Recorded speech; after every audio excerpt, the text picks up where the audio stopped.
শীতের আগ মুহূর্তে রোগ ব্যাধি বেড়েছে বান্দরবানে। এ নিয়ে বিস্তারিত জানাতে আমাদের সাথে সরাসরি যোগ দিচ্ছেন সহকর্মী ইয়াসিনুল হাকিম। ইয়াসিন।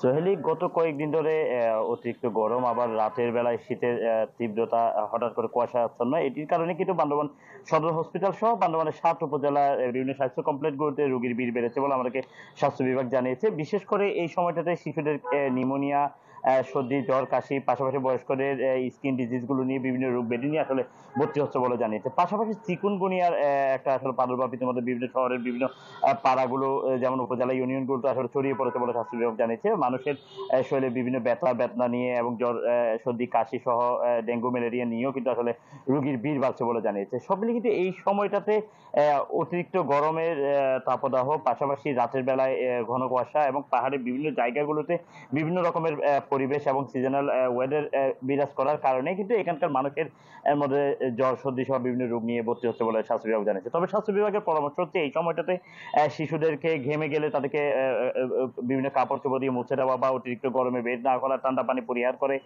ঠান্ডা গরম নিয়মিত নিয়ম মেনার পরে আসলে তাদেরকে শরীর চর্চা থাকার কথা বলছে।